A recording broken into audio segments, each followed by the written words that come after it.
Y así damos inicio.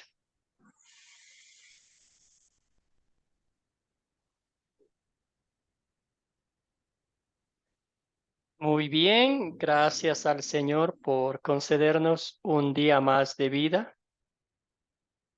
Agradecemos por todas las bendiciones que el Señor nos da desde lo alto, bendiciones espirituales y materiales también que podemos disfrutar a cada momento de nuestras vidas. Pero sobre todas las cosas, agradecemos al Señor por el bendito privilegio que nos da de estudiar su palabra, de conocerlo más de cerca y también nos concede el privilegio de compartir con otros el glorioso evangelio de salvación y vida eterna. Continuamos con la lección número 8, la penúltima lección. Tenemos una lección más, entonces con la bendición de Dios terminaremos el día lunes las 9 lecciones de este curso. Hoy estamos en la lección 8, como bien mencioné, y vamos a hablar del perdón de los pecados y la vida eterna. Cómo hemos recibido el perdón de los pecados y la promesa de la vida eterna.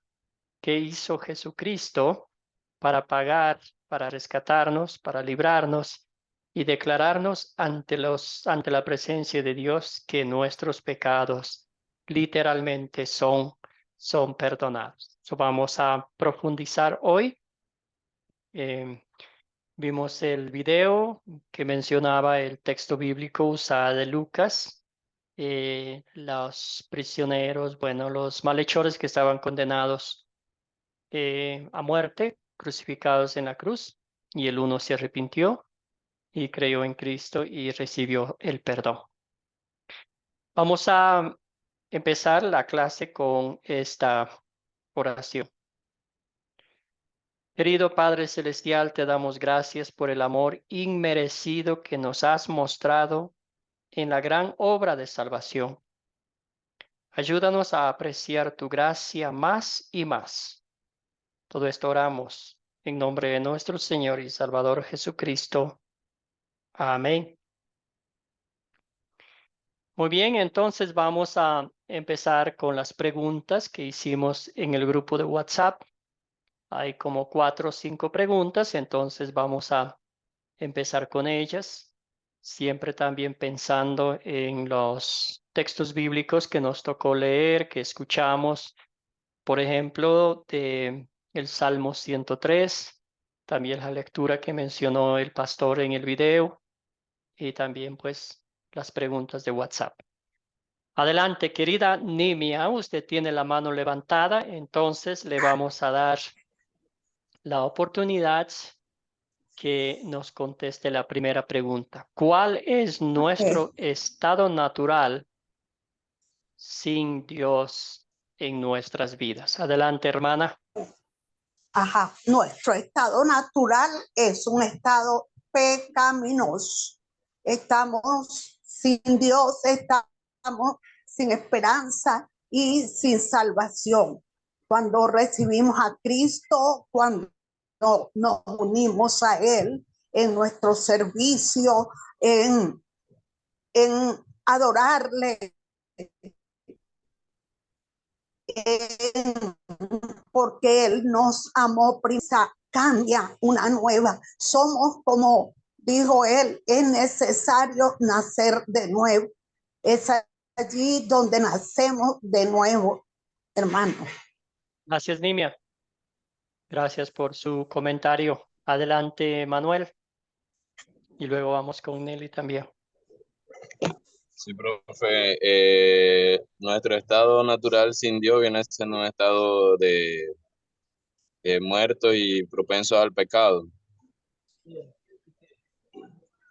Gracias, Manuel. Muy bien. Nelly, adelante. Sí, buenos días y, perdón, buenas tardes y bendiciones para todos. Sí, nuestro estado sin Dios es muertos en el pecado, ciegos espiritualmente. Como dijo la hermana, nuestra naturaleza es pecaminosa. Pero si no buscamos de Dios, seguimos muertos en el pecado. Gracias, Muy bien, buenos comentarios, excelente. Entonces aquí está. Estamos muertos, literalmente muertos en nuestras ofensas y pecados y somos incapaces de salvarnos por nosotros mismos. Ya sabemos, conocemos la naturaleza de un muerto que no puede hacer nada por su propia cuenta, ¿verdad? Entonces, esa es nuestra naturaleza y es bueno recordar, es bueno identificarnos quiénes somos sin Dios en nuestras vidas.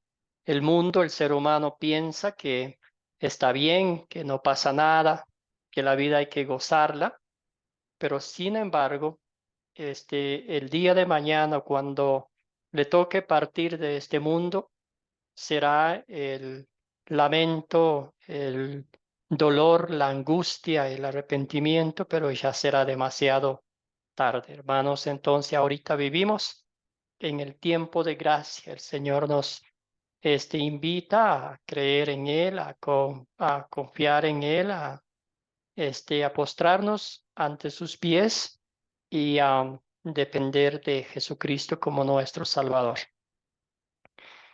Querido Wilbert, adelante. ¿Cómo fue la vida de obediencia de Jesús una sustitución para nosotros? Jesús llevó una vida perfecta, o sea, el sustituto nuestro. ¿Por qué? Porque y para todas las personas. Y la muerte de Jesús nos quitó el pecado y nos da la perfección, aunque no lo merezcamos. O sea, él vivió una vida perfecta. Nunca pecó. Gracias. Nos liberó de esa parte. Gracias, Wilbert. Muy bien, perfecto. Rosalba, perdón, adelante, hermana. Ya le ando cambiando de nombre. Ya cambiaste de voz. Nos damos cuenta que Jesús llevó una vida perfecta y en medio de su perfección limpió nuestros pecados para hacernos perfectos. Gracias, Rosalba. Amén. Profesor, yo tengo, disculpe, yo tengo una duda en esa pregunta, porque dice, ¿cómo fue?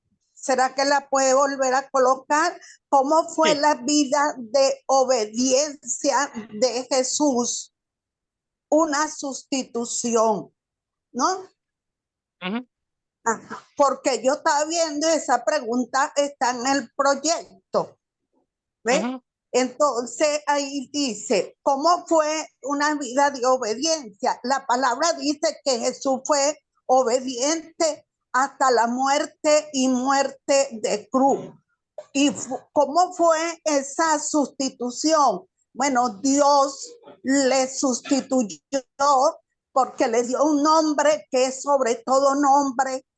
Por ser el obediente, ¿verdad? Le dio un nombre de Señor de señores y Rey de reyes.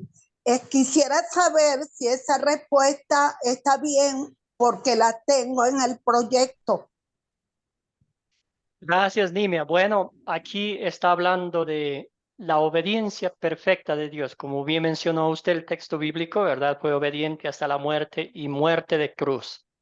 Esa obediencia fue sustituida por nosotros, ¿verdad? Entonces, Él tomó nuestro lugar. Entonces, esa sustitución está hablando aquí, que fue contada a nosotros como justicia. Jesucristo hizo lo que yo y usted no podemos hacer, vivir una vida perfecta en mi lugar, morir en la cruz por mí, porque ¿qué dice la Biblia? La paga del pecado es muerte.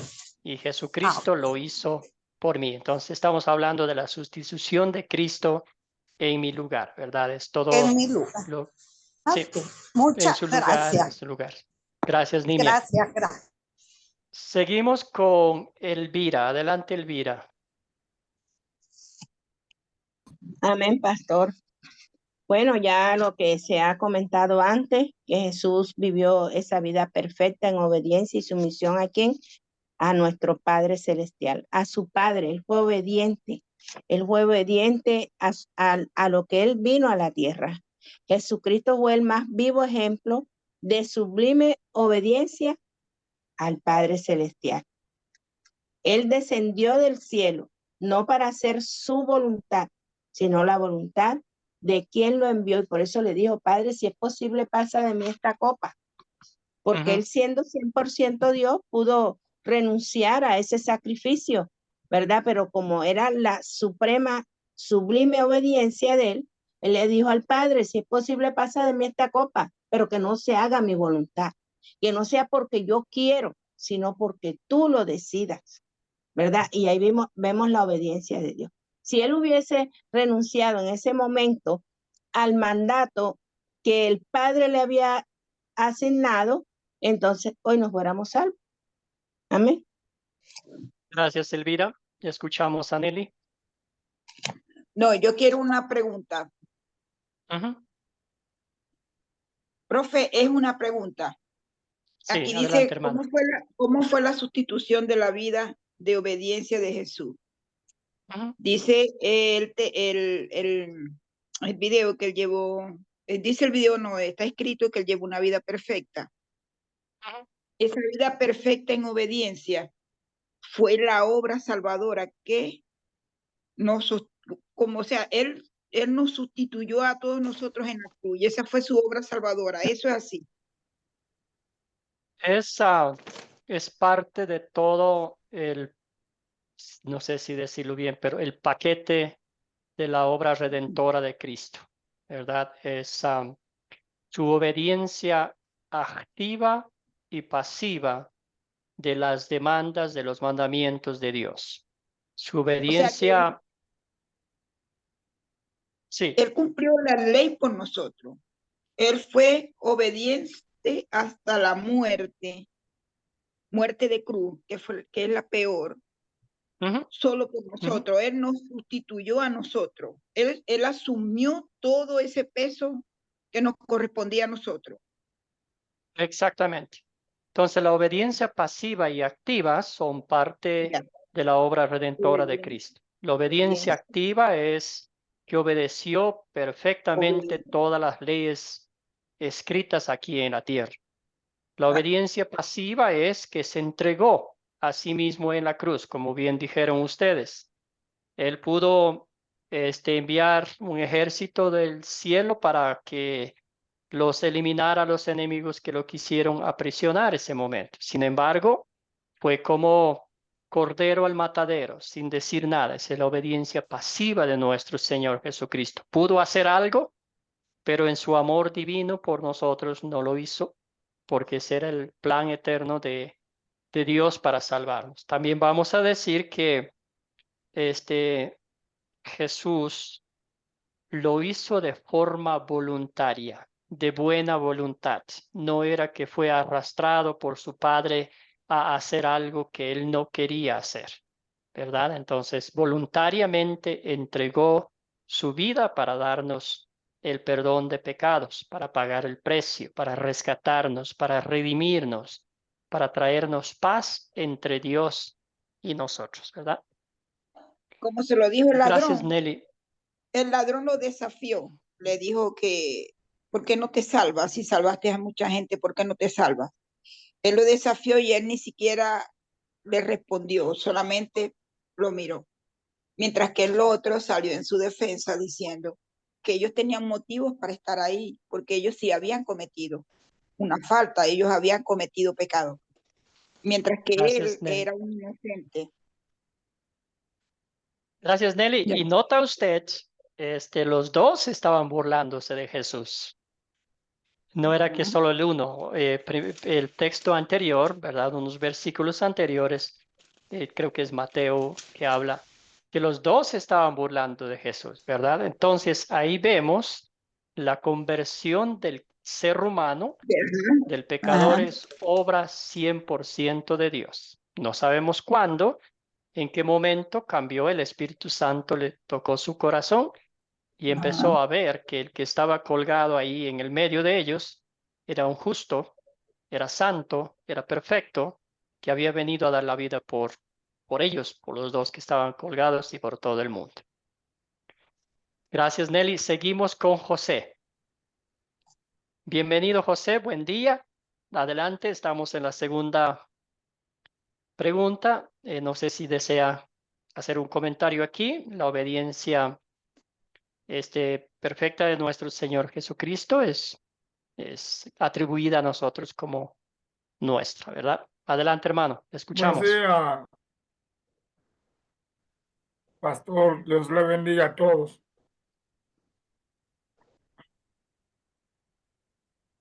Buenos días, pastor. Dios le bendiga a todos Sí, los que adelante, están hermano. Le en la escuchamos. sala. Una disculpa primeramente porque estaba tratando de iniciar desde el principio, pero no me permitía el internet acceder. Ahora me permitió entrar. Miren, mis amados hermanos, el Señor Jesucristo, en su obediencia activa, Él cumplió todas las leyes terrenales que existían en ese momento. Y en su obediencia pasiva, Él se entregó como cordero por misericordia para nuestra salvación.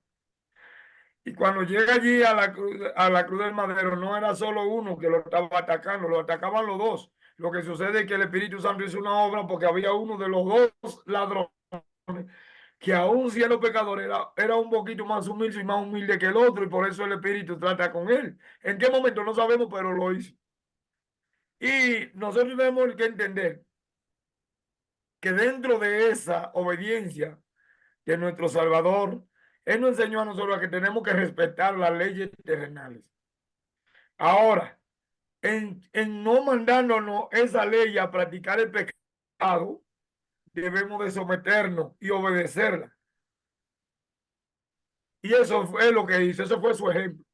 Y en la obediencia pasiva, Él nos está enseñando a nosotros que debemos de actuar sin reproche y con obediencia a Dios, hacer la obra que Él quiere que nosotros hagamos en su representación, sin reproche, porque muchas veces nosotros reprochamos tanto que no nos damos cuenta cuando nos están dando un mandato de parte de Dios, porque es tanto lo que reprochamos que se nos olvida lo que dice la palabra y nos desconectamos de la palabra, porque venimos dando vuelta, perdemos una bendición que Dios tenía. Amén. Gracias, José. Muy bien. Excelente. Entonces, lo que vamos a hacer ahora es enfocarnos en la obra perfecta de nuestro Señor y Salvador Jesucristo. Después vienen los frutos de nuestra fe en gratitud, lo que Él ha hecho. Entonces, aquí como dice, Jesús vivió una vida perfecta y que nosotros no lo podíamos vivir. Eso nunca va a cambiar la realidad. Nos dio todo su perfección y buenas obras. Tenemos un registro perfecto ante nuestro Padre Celestial. Entonces es lo que Jesucristo hizo por nosotros, para que Dios nos perdonara nuestros pecados, para que Él dijera, sí, el pago que yo requiero del pecador arrepentido ya ha sido pagado, y lo ha sido pagado con la sangre de Cristo. Somos cubiertos con su manto de justicia y santidad, ¿verdad? Dios, como ya decimos, Dios no nos ve a nosotros, sino ve a su Hijo, quien entregó su vida por nosotros. ¿Por quién murió Jesús, querido Wilbert? Nuestro Señor Jesús murió por toda la humanidad, por todas las generaciones, sin quedando ninguno. Solamente que no todos pueden ser salvos, no todos aceptan eso, pero Él murió por todos los pecadores. Gracias, hermano. Muy bien. Rosalba. Sí, eso mismo iba a decir yo. Dios en su infinita misericordia entregó su vida por amor a nosotros, que somos pecadores. La misericordia. Amén. Gracias, Rosalba. Marta. Adelante, hermana, Sí, le escuchamos. sí, Dios, bueno, murió por nuestros pecados, ¿verdad? Y murió por los elegidos, ¿verdad? Porque nosotros fuimos elegidos por Él y para que nosotros pudiéramos tener la salvación. Gracias, Marta. Yo creo que el término más apropiado aquí es decir, murió por todos. ¿verdad? Murió por todos los pecados de todas las personas de todos los tiempos, ¿verdad? Porque estudiábamos que es el deseo, la voluntad de Dios, el corazón de Dios es que todos sean salvos y lleguen al conocimiento de la verdad. El Señor anhela vernos a todos y cada uno de nosotros en el cielo, donde un día, por la gracia de Dios, estemos cantando himnos de alabanza a Dios. ¿Alguien más tenía la mano levantada? Y quizás Nelly, adelante, hermana. Profe, hay un punto ahí muy importante que en estos días hubo uno de los hermanos que hizo una pregunta y aquí nos está respondiendo. Dice que Él murió por todas las personas de todos los tiempos, para el futuro. Dios es el que fue, el que es y el que será. Esa fue aquí está la respuesta que hizo de la pregunta que hizo el hermano en cuanto a los dones. Eso no tiene fecha de caducación, nada. Dios fue, es y será siempre. Gracias, Nelly. Dios es eterno, ¿verdad? Entonces, aquí viene quizás un análisis personal. Esto nos trae consuelo, ¿verdad? Porque quizás todavía tenemos un amigo a quien amamos con todo el alma, algún familiar, algún ser querido que todavía no cree en Cristo, ¿verdad? Como su Salvador. Seguimos orando que el Espíritu Santo en su momento toque el corazón de esa persona y algún rato crea en Dios, en su palabra, ¿verdad? Porque es la voluntad del Señor que todos seamos salvos. Y Cristo murió por todo el mundo. Qué bendición maravillosa. ¿Qué declaró Dios en la muerte de Cristo? Wilbert, adelante. ¿Qué declaró Dios? Vamos a poner esto, a la humanidad en la muerte de Cristo. Dios de toda la vida de Jesús, de todos los pecadores, y ha perdonado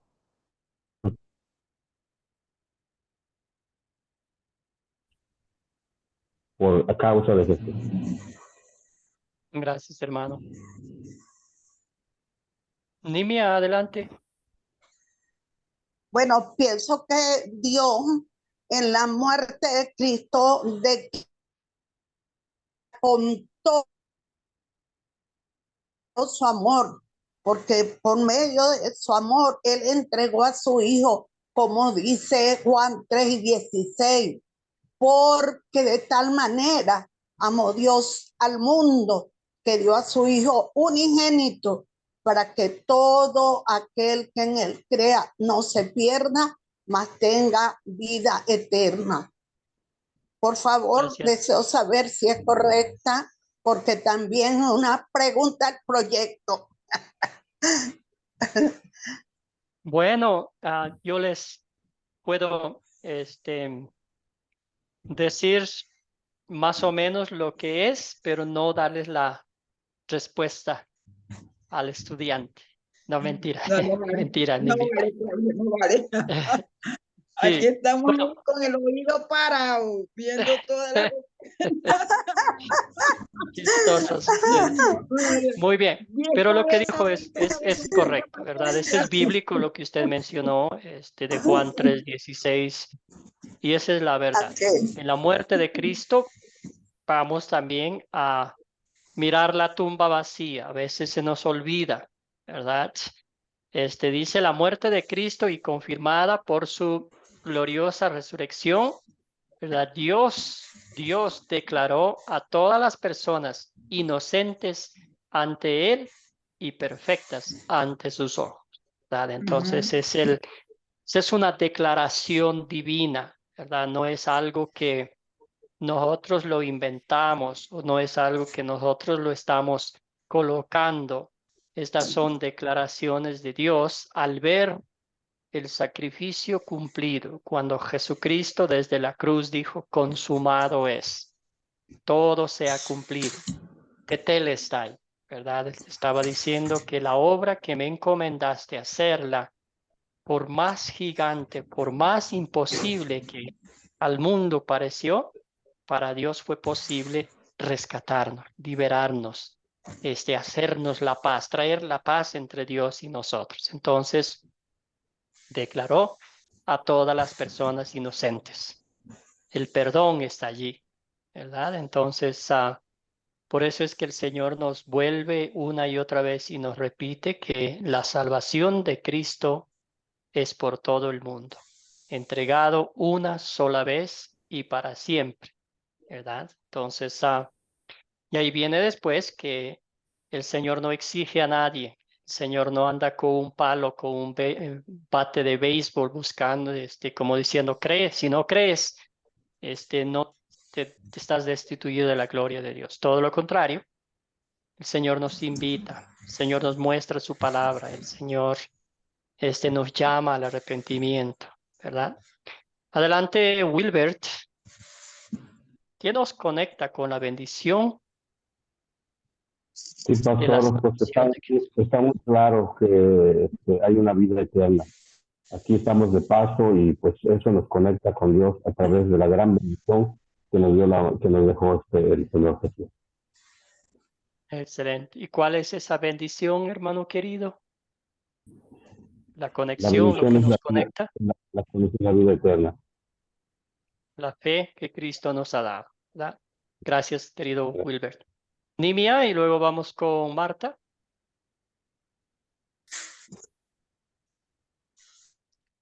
Nimia.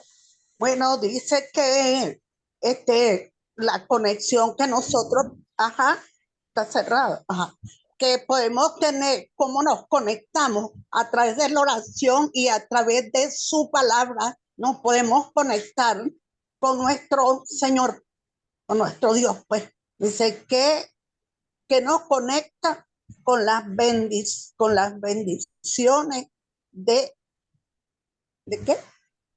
Sí, De con las salvación de bendiciones Jesús. de Ujú. salvación de Jesús. Bueno, lo que nos conecta es la oración y el estudio de su palabra. Nimia, gracias por su respuesta, pero lo que nos conecta con Dios para recibir las bendiciones, la gracia, es la fe que Él nos ha regalado, ¿verdad? Marta, adelante, Marta. Sí, yo tengo aquí que la salvación, o sea, la justificación, santificación y la glorificación. En la justificación, en el momento que nuestros pecados son perdonados. En la santificación, el proceso de la consagración al Señor. Y la glorificación en el momento en que somos transformados y hechos y somos libres del pecado en la resurrección de Jesús. Gracias, Marta. Escuchamos Nelly. Adelante, hermana. No, o sea, yo también estoy como la hermana aquí. Dice que nos conecta con la bendición de salvación de Jesucristo. Dice que nos conecta la fe. La fe que tenemos en Él nos conecta a la vida eterna. Es así. Sí, quizás Porque podemos son de cambiar la proyectos pregunta. ¿Qué nos conecta con el perdón de pecados que recibimos de Dios, verdad? ¿Qué nos conecta con sí, con la declaración de que somos perdonados de nuestros pecados?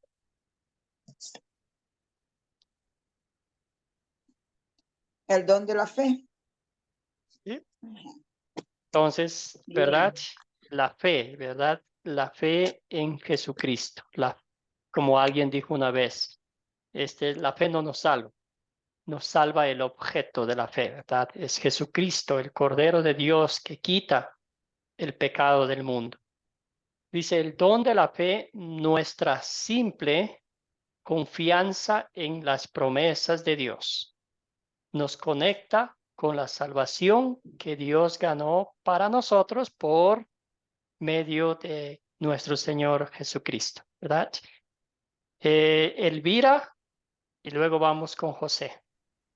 Amén, pastor. Claro que sí, que estamos conectados con la salvación.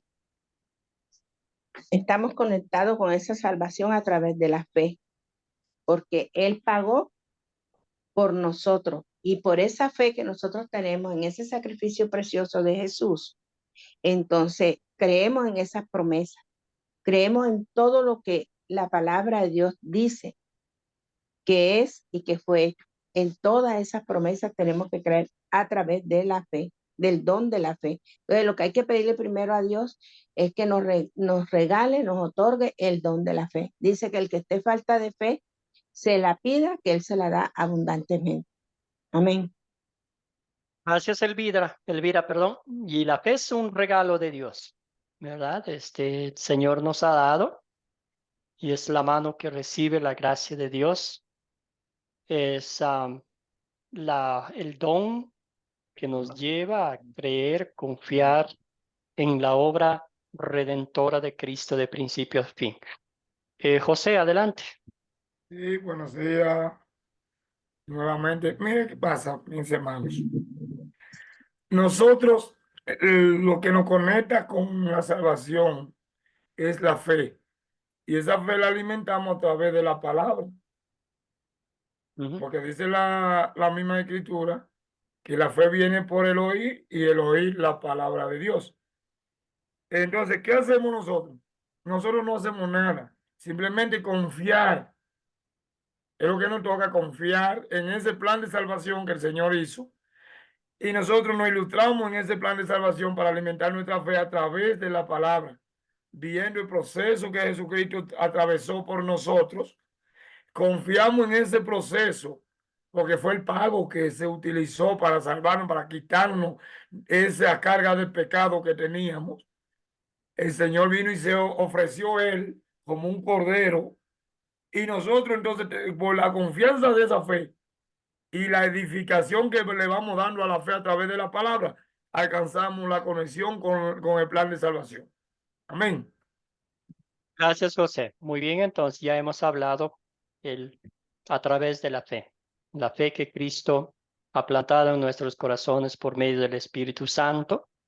El mismo Espíritu nos lleva a alimentar esa fe a través del estudio diligente de la palabra de Dios. Muy bien, hermanos, vamos a la parte central de la clase. Dice, el perdón que Cristo nos ha dado es gratuito, es completo y suficiente. Entonces, ¿verdad? Que no quede ni la más mínima duda en nuestros corazones, decir, seré perdonado de mis pecados. ¿Será que yo tengo que hacer algo? ¿Será que quedó a medias ahí? Todo lo contrario. Otra vez, cuando Jesús desde la cruz dijo, consumado es, todo ya ha sido hecho, ya ha sido cumplido, ya ha sido pagado, ¿verdad? El castigo de nuestros pecados fue sobre Cristo. Aquel fatídico Viernes Santo, hace más de 2000 años atrás, allí se pagó el precio justo de nuestra redención. Y ya desde la cruz comenzó la victoria de Cristo sobre el maligno, sobre el diablo, sobre la muerte, sobre el infierno. Y Cristo mismo pues nos dio la promesa de la vida eterna en el cielo junto a Él. Entonces, que haya gozo en nuestros corazones, que haya esa confianza absoluta, esa certeza segura de que sí, nuestros pecados sí son perdonados, ¿verdad? Entonces, alguien dijo en la clase que nuestra morada acá es temporal, y así lo es. Nuestra morada celestial en el cielo, ahí viviremos eternamente en perfecta justicia y santidad. La Biblia dice que ya no habrá llanto, ya no habrá dolor, ya no habrá angustia, ¿verdad? Porque estaremos en perfecta justicia y santidad en la presencia de Dios Todopoderoso. Nuestros ojos no están acá en este mundo.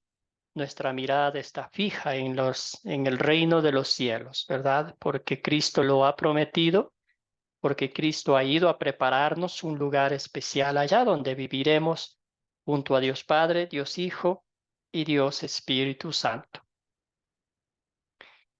Muy bien, pero mientras estemos acá de este lado del cielo, ha habido muchas enseñanzas en las cuales se han enfocado en el arrebatamiento, en los últimos días, ¿verdad? En profecías falsas que han dicho que tal fecha viene, que hay señales que va a venir en tal fecha, y todo eso lo que ha provocado, lo que ha causado es dudas en los creyentes y también una autodependencia, ¿verdad? En vez de estar enfocados en la palabra de Dios la misma, que claramente nos dice que los últimos tiempos, el juicio final, la segunda venida de Cristo es real, va a suceder, pero la Biblia no nos dice cuándo va a suceder. Entonces, lo que sí nos dice que estemos preparados, que estemos estudiando diligentemente la palabra de Dios,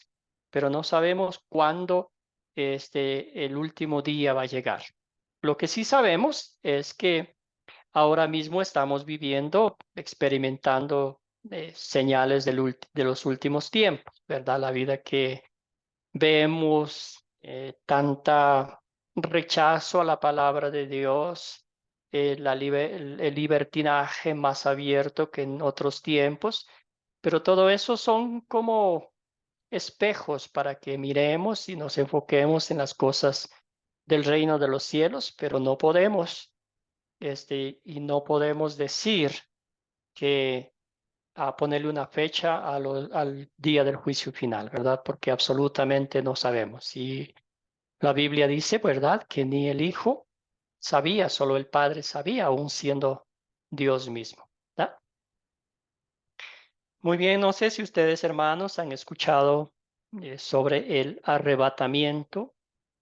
Es una falsa doctrina que está tomando mucho auge o ha tomado mucho auge en la vida de muchos creyentes y nos hacemos la pregunta, ¿verdad? ¿Cómo esa enseñanza va en contra de la salvación en Cristo solamente por la fe? José, ¿tenía algún comentario, alguna pregunta, alguna acotación, hermano? Adelante, le escuchamos.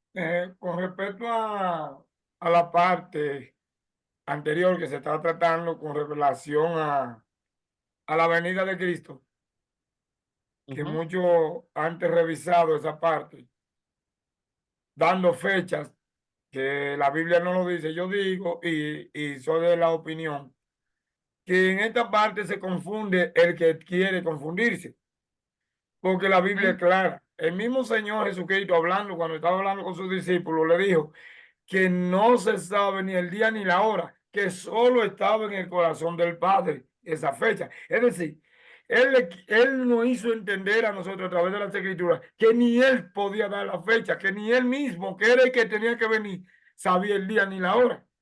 Entonces, cuando nosotros nos dejamos guiar de la apostasía con esa parte, dándonos fecha, es porque no estamos alimentados por la palabra correctamente. Amén. Gracias, José.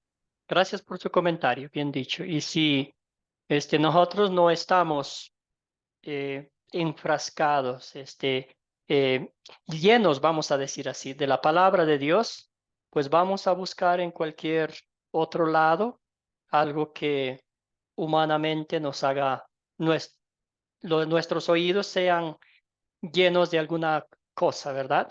Pero como dice José, y es la verdad bíblica, vamos a escuchar la voz de Dios. Él nos dice que va a venir cuando sea el tiempo de Dios, pero mientras tanto, ¿qué hace el cristiano? Sigue preparándose para la venida de Cristo, ¿verdad? Nimia, y luego vamos con Manuel. Ajá, profe, bueno, el arrebatamiento lo entendemos como dice, creo que Tesalonicense 4, no recuerdo ahorita, ¿verdad?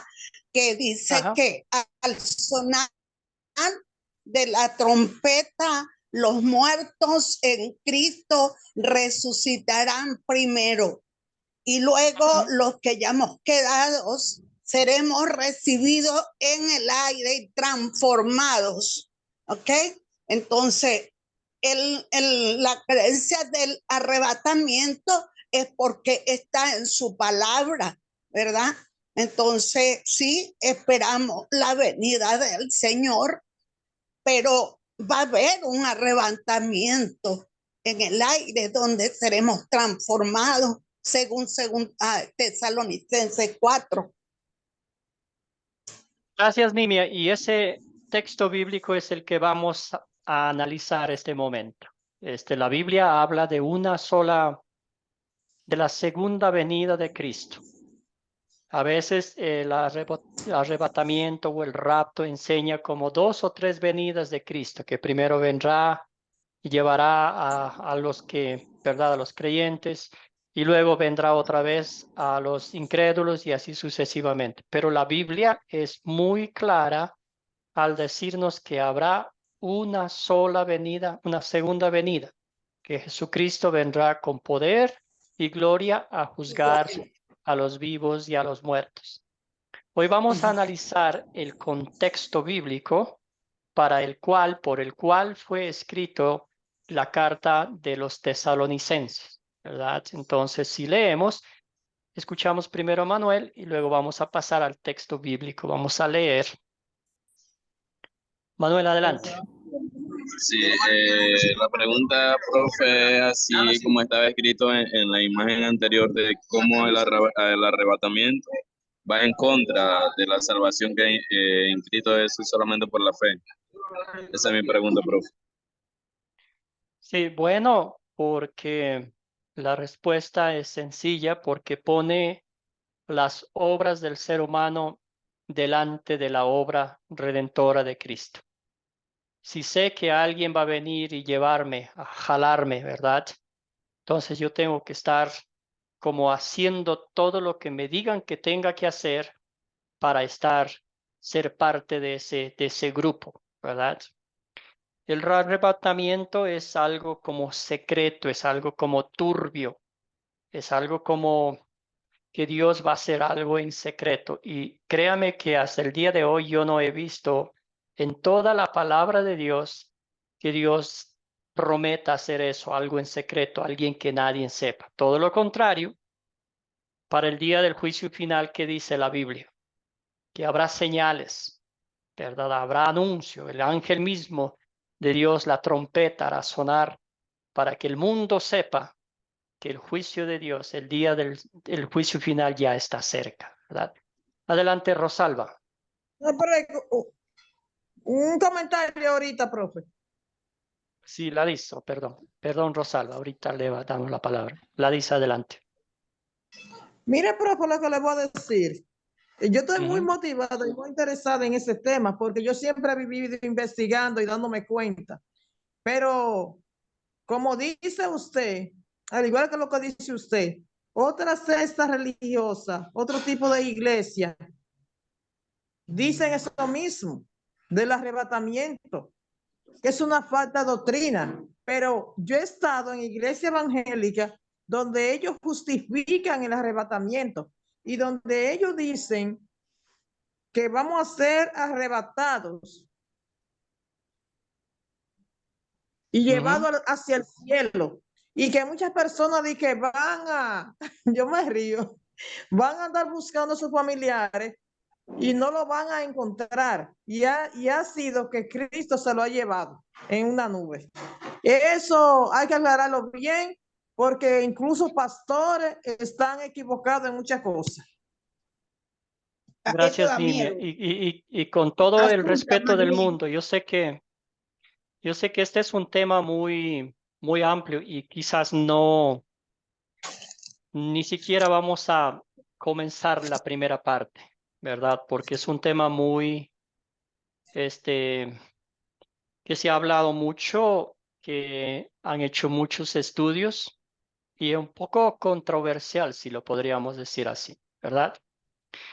Pero vamos a leer el texto bíblico de Tesalonicenses, porque aquí es donde comenzó la Septuaginta, fue una traducción, es la Biblia que fue traducida en esa Septuaginta, ¿verdad? Y ahí fue donde comenzó esta enseñanza del arrebatamiento o el rapto. Entonces vamos a leer el texto bíblico y vamos a analizarlo a la luz de las escrituras, hasta a quienes estaba hablando el apóstol Pablo con esta carta. ¿Quién quiere leer? ¿Quiere leer? A ver, vamos a darle. Yo lo leo, profe. Puedo leer. Adelante. Ajá. Adelante. Vamos a. ¿Quién era la voluntaria? ¿Elvira?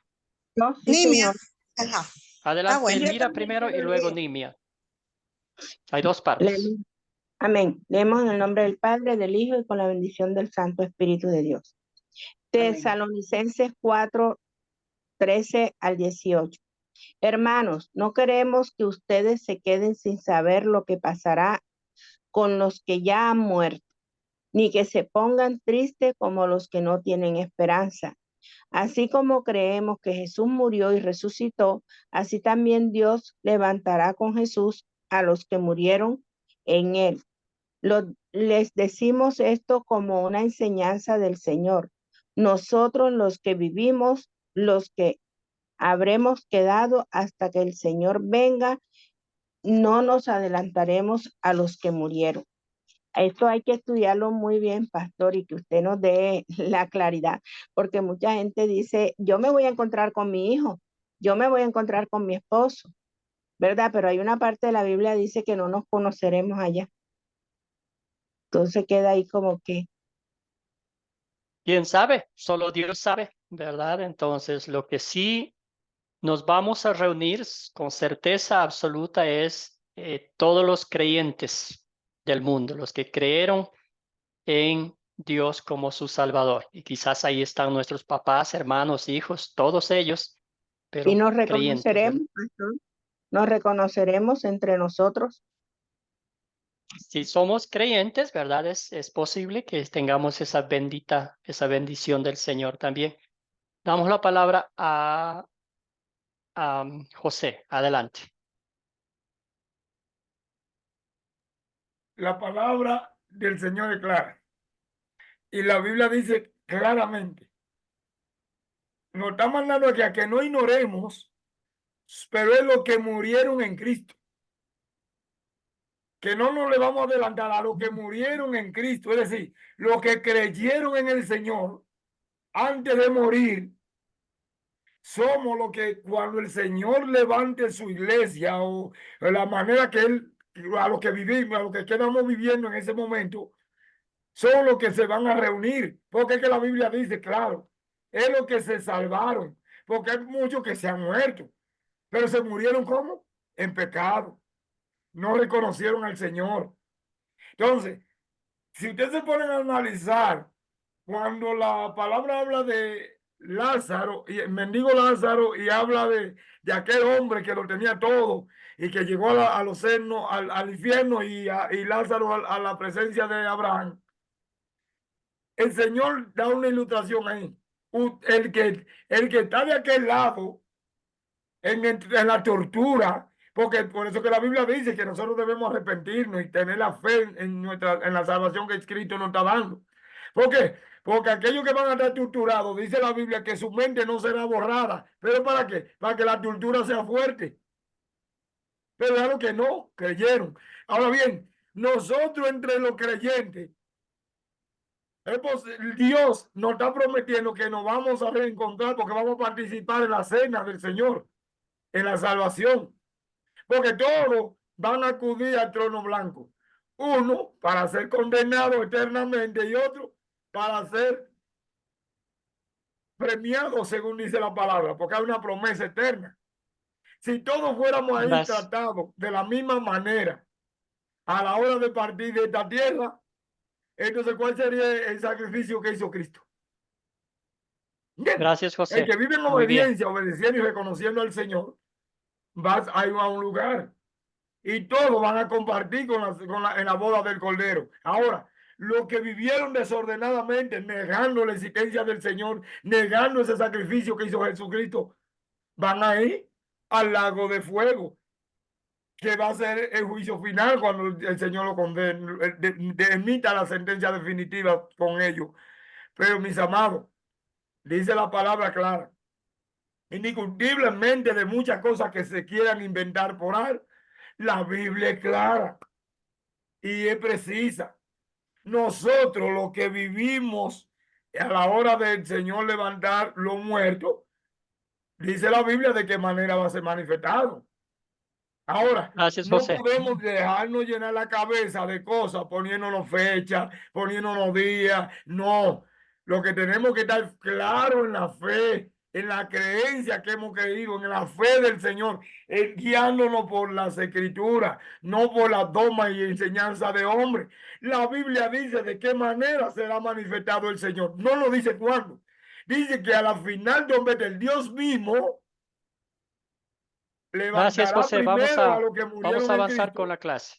Vamos a y avanzar luego con los la que clase. quedan. Gracias. Amén. Gracias por su comentario. Muy bien. Bueno, hermanos y hermanas, les voy a dar un pequeño contexto sobre esta carta que el apóstol Pablo escribió a los tesalonicenses. El apóstol Pablo estaba un poco de tiempo en esta congregación y quizás no explicó mucho en detalles sobre qué pasaba con las personas que iban a morir antes de la venida de Cristo, ¿verdad? Y ellos le enviaron una carta, le dijeron, ¿qué pasa con mi amigo querido, con mis familiares que murieron y Cristo todavía no ha regresado, pero murieron creyendo en él? A ellos él les escribió esta carta. Les dijo, hermanos, no queremos que ustedes se queden sin saber lo que pasará con los que ya han muerto, ni que se pongan tristes, ¿verdad?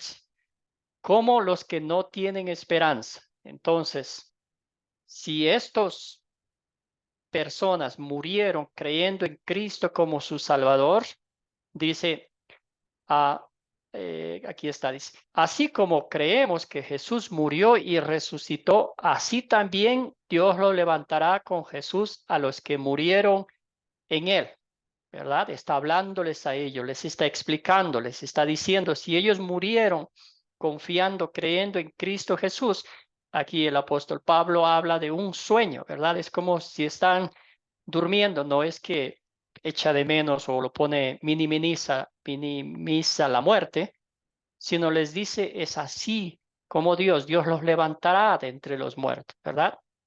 Les decimos esto como una enseñanza del Señor. Nosotros los que vivimos, los que habremos quedado hasta que el Señor venga, no nos adelantaremos a los que murieron.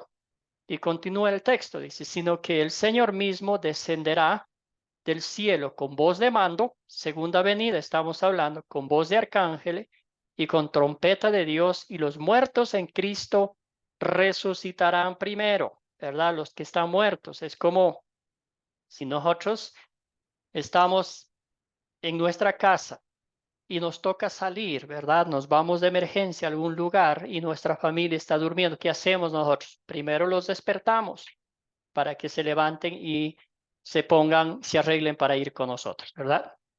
Dice, luego nosotros, los que aún vivamos y hayamos quedado, seremos arrebatados. Esa palabra, ¿verdad? Que ha causado mucha confusión, muchas dudas, juntamente con ellos en las nubes para recibir en el aire al Señor.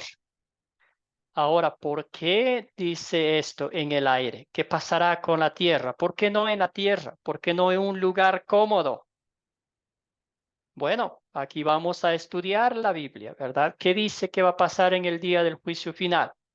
Toda la tierra va a ser destruida, ¿verdad? El sol, la luna, las estrellas, el mar, habrá una destrucción total. Entonces, cuando leemos la Biblia y hacemos esta conexión, obviamente no va a haber un lugar en la tierra donde reunir, ¿verdad? El Señor nos puede reunir en cualquier lugar. En este caso es en el cielo. Ese es el poder de Dios. Estamos hablando del poder de Dios. Él puede hacer con nosotros lo que desee, ¿verdad? Ahora, todos los muertos, los que están en las tumbas, los que han sido incinerados, los que han sido enterrados, los que han caído en el agua, se han perdido, todos ellos, ¿verdad? Alguien estaba diciendo, ¿verdad? Que explicando la situación, es cuando nosotros morimos, nuestra alma va al cielo, ¿verdad? Pero nuestros cuerpos van a la tierra, se descomponen. Pero cuando venga el juicio final, nuestra alma y nuestro cuerpo se juntará y los creyentes recibirán el veredicto de Dios de vivir eternamente en el cielo en cuerpo y alma, en perfecta justicia y santidad. Los incrédulos recibirán su cuerpo para vivir en el infierno toda la eternidad. Ahora, el apóstol Pablo les dice, esto no es de tristeza, esto no es de aflicción, esto no es de algo turbio, esto no es algo para que se preocupe. Todo lo contrario, dice, regocíjense, como dijo Jesús, mejor que sus nombres estén escritos en el libro de la vida. Amado y amada en el Señor, con todo el respeto que usted se me merece, si yo sé bíblicamente que mi Señor Jesucristo ha muerto por mis pecados, me ha rescatado de la muerte, del diablo y del infierno, ¿verdad? Para mí no me preocupa todo esto del arrebatamiento, de cosas un poco no muy claras, porque yo sé que cuando Cristo venga, ya sea que esté vivo o que esté muerto, el Señor me llevará de acuerdo a su plan eterno, ¿verdad? Todo el mundo lo verá, todo el mundo lo sabrá. No habrá cosas turbias, no habrá cosas escondidas, no habrá que vendrá una vez por ellos, otra vez por aquellos, otra vez para levantar a los muertos que pecaron. Todo lo contrario, la Biblia es clara y nos habla de una sola segunda venida de Cristo Jesús.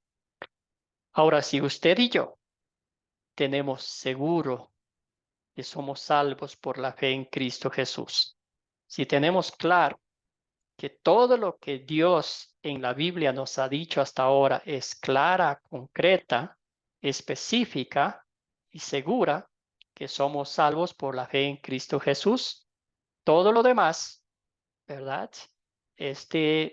No me asusta, no me preocupa, porque ya sé que lo que Cristo ha hecho por mí, lo ha hecho muy bien. No sé si tiene sentido, no sé si, como les dije anteriormente, es un tema muy amplio, pasaríamos horas y horas, pero el enfoque es en Jesucristo. También a veces hay otro texto que usan para sobre el arrebato, ¿verdad? Que es como, creo que es en Mateo 24, 36, 41. Mateo, sí, es Mateo 24. Entonces también habla. Ahora, ¿en Una quién pregunta. debemos poner? Sí. Alicia. Una pregunta. Entonces, ¿para quién es la gran tribulación? La gran tribulación. Buena pregunta. Bueno, acuérdese que cuando en Apocalipsis dice, Juan está viendo una visión y hay una multitud de gente que están en el cielo. Y Juan pregunta, ¿y quiénes son ellos? Y el Señor le responde, son aquellos que salieron de la gran tribulación, ¿verdad?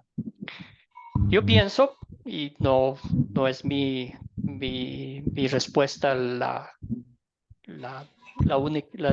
no soy dueño de la verdad. Yo pienso que el cristiano acá en la tierra todos los días sufrimos mucha angustia, pruebas, retos y por nuestra fe. Satanás quiere arrancarnos la fe que Dios ha plantado en nuestros corazones. Todos los días la vida de un cristiano es una vida de lucha y podemos decir que hay tribulaciones también, tribulaciones espirituales, familiares, económicas y todo eso, ¿verdad? Que a veces nos hacen sufrir, amargar y a veces el propósito del diablo es usando eso para que caigamos de la fe. No sé si pude de alguna forma responder esa pregunta, Alicia. Sí, porque yo estoy ahí un poquito confundida porque también se habla, yo tenía entendido que íbamos a ser arrebatados y aquí quedaban los que estaban descarriados y los que no han querido en Cristo para que ellos ellos pasaran la tribulación y viene un anticristo a confundirlos a ellos. O sea, yo tenía entendido eso, pues estaba un poquito confundida en esa parte, porque habla también de un anticristo. Y bueno, estudiamos el anticristo, ¿verdad? Es todo lo que se opone a la palabra de Dios, todo lo que quiere arrancarnos la buena comunión con nuestro Padre Celestial. Entonces, también excelente punto porque eso habla hay un texto bíblico como mencioné, ¿verdad? Voy a leer de Mateo capítulo 24, ¿verdad? Dice, porque como en los días antes del diluvio estaban comiendo y bebiendo, casándose y dándose en casamiento hasta el día en que Noé entró en el arca. Y no entendieron hasta que vino el diluvio y se los llevó a todos. Así será también la venida del Hijo del Hombre. Entonces estarán dos en el campo, el uno será tomado y el otro será dejado. Dos mujeres estarán moliendo en un molino y la una será tomada y la otra será dejada, ¿verdad? Ahora, ¿cuál es el contexto bíblico del cual Dios está hablando aquí? ¿Qué pasó en los tiempos de Noé? ¿Verdad? En este caso específico, los tomados, ¿quiénes fueron? Los tomados fueron los desobedientes, los que murieron, ¿verdad? Y los dejados fueron, en este caso específico, Noé y su familia. ¿Cuántos quedaron? Solamente 8, ¿verdad? Entonces, por eso es muy importante, ¿verdad?, leer el contexto de la palabra de Dios. Leer el texto bíblico, lo que viene antes, lo que es el texto y lo que viene después, para tener un conocimiento amplio de lo que el Señor nos está diciendo. Entonces, no podemos tomar un texto bíblico fuera de contexto para argumentar algo que no estamos seguros o que no es bíblico, ¿verdad? Que no es edificante, debo decir, porque ¿cuál es el propósito de la palabra de Dios? ¿Verdad? Que nos edifique espiritualmente, que nos lleve a los pies de Cristo a depender absolutamente de Él. Muy bien. Entonces, Ajá, ¿en quién debemos? profe. Sí. Aló, ajá.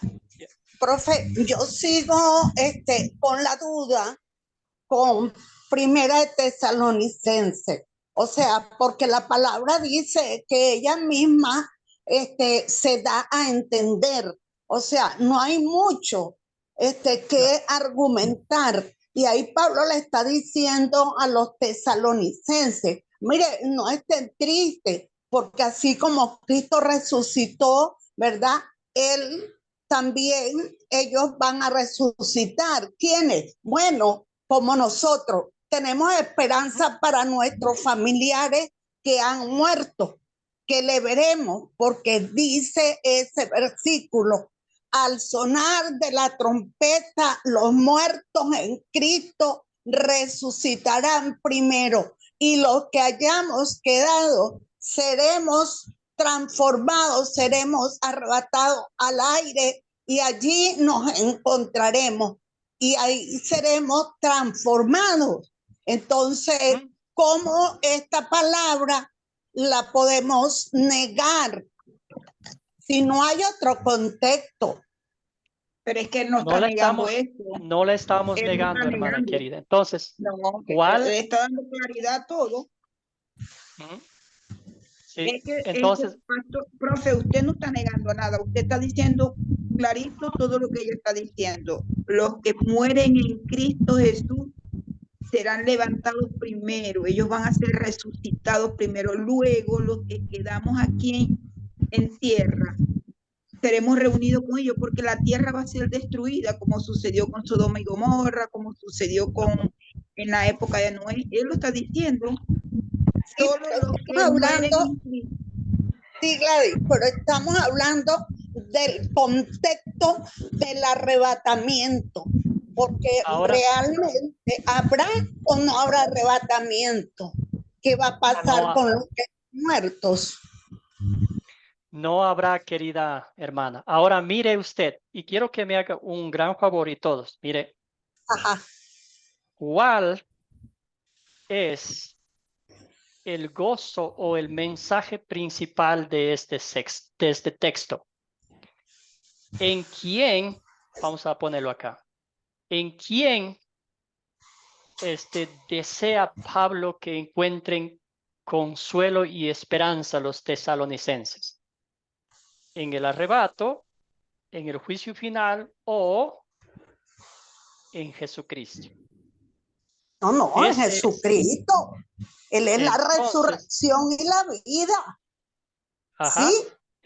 Él es la Entonces, sí. resurrección y la vida. O sea, creemos en Él con fe.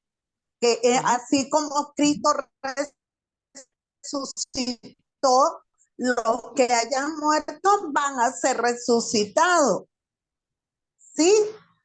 Ese es el enfoque, ese es el punto principal de este texto y ese es el consuelo que el Señor quería dar a los tesalonicenses. Y ese es el mismo mensaje que nos da a nosotros, a usted y a mí, ¿verdad? Si yo estoy seguro de que mi salvación es por la fe en Cristo Jesús, yo estoy seguro, ya sea que Cristo venga ahorita y me lleve al cielo, ya sea que yo me muera, Cristo venga y me levante mi cuerpo en presencia de Él. O si todavía estoy vivo, el Señor puede reunirse conmigo, Él me llevará a reunirme con Él donde donde sea. Pero la segunda parte o la tercera parte, ¿verdad? Puede ser el arrebatamiento, puede ser donde esté yo unido con Dios.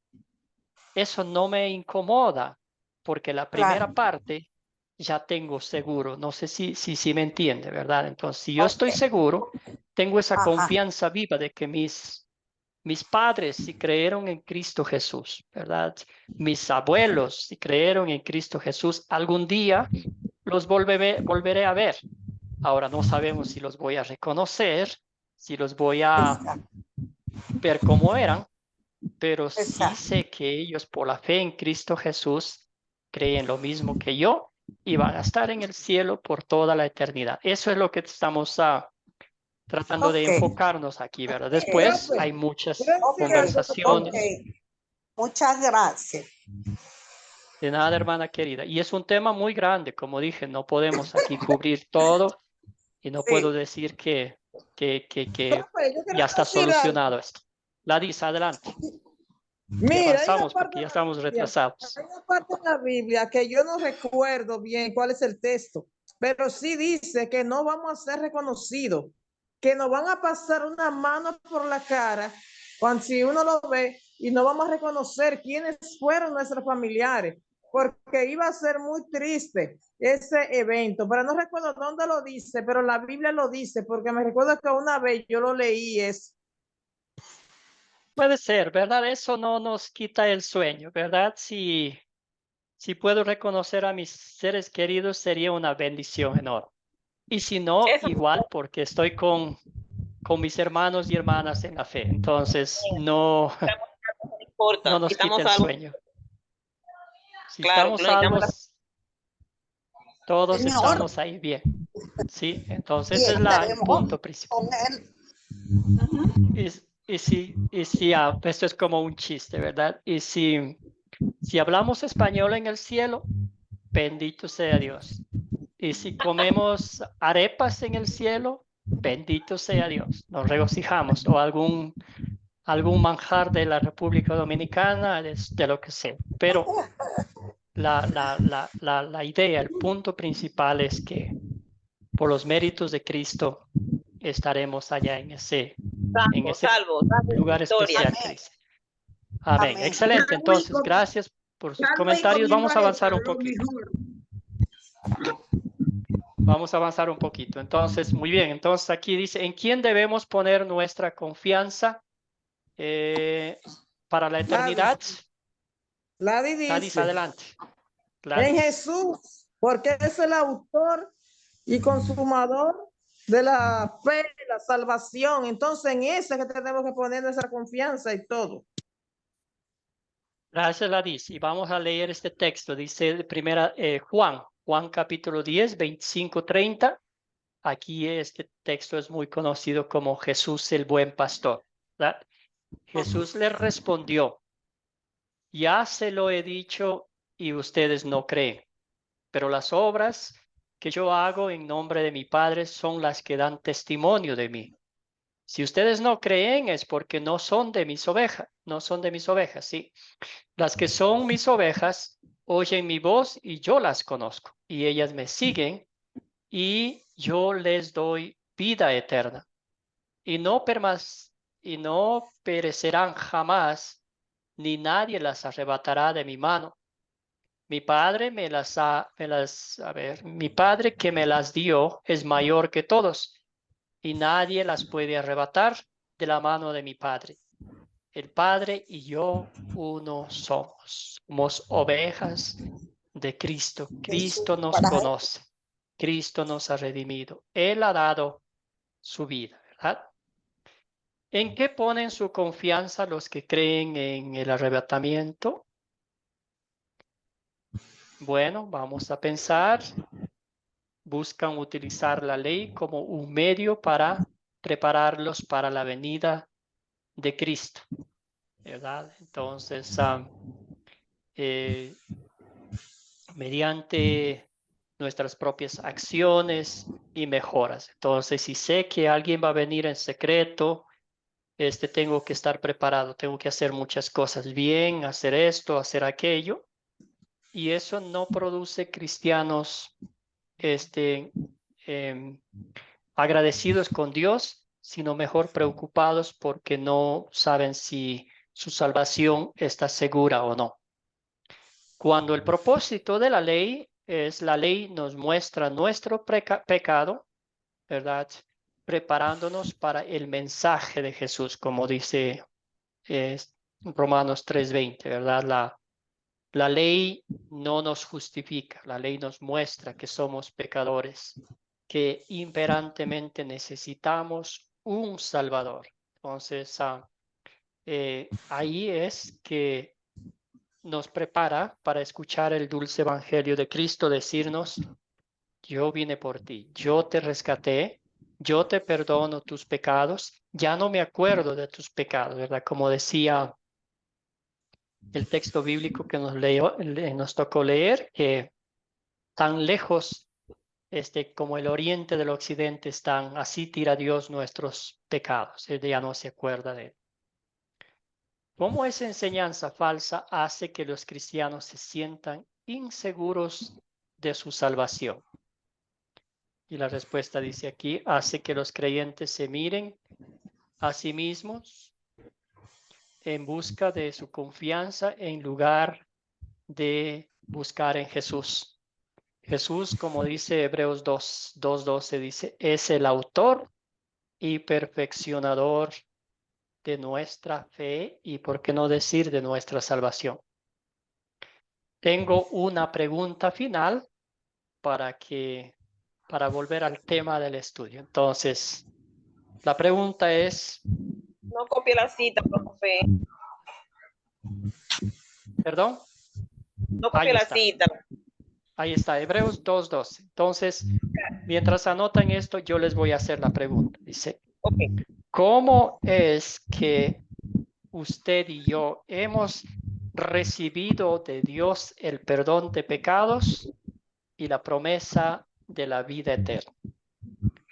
¿Cómo es que usted y yo hemos recibido de Dios el perdón de pecados y la promesa de la vida eterna? Querida Nimia, escuchemos su comentario. Ay, ¿cómo es?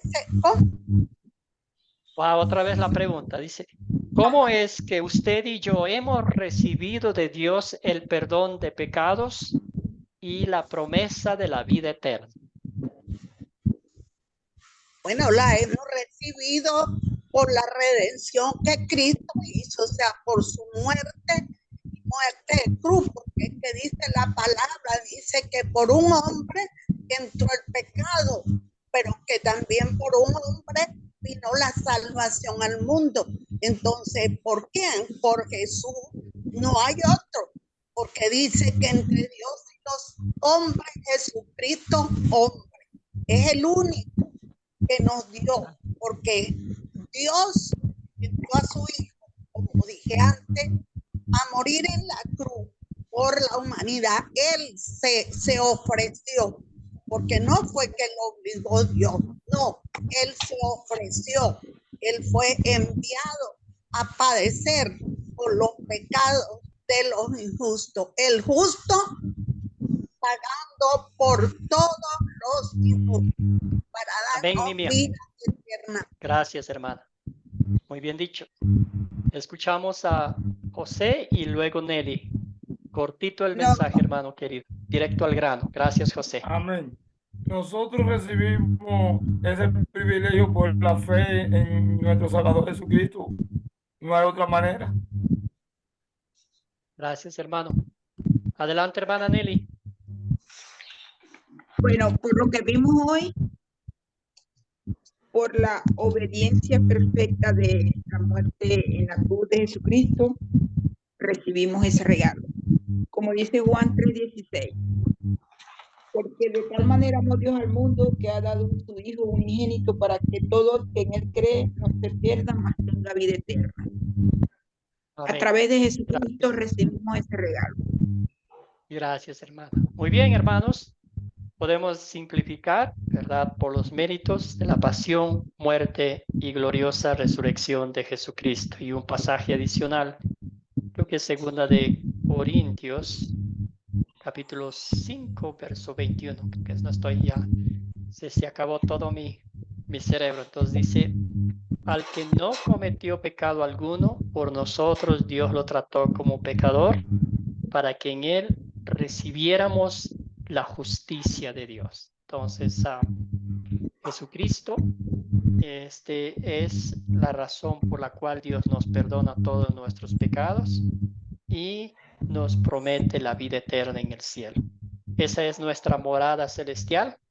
Allá estaremos un día por la obra de Dios, solo por gracia, solo por fe y solo por la palabra de Dios. Entonces, muchas gracias por su tiempo, su participación.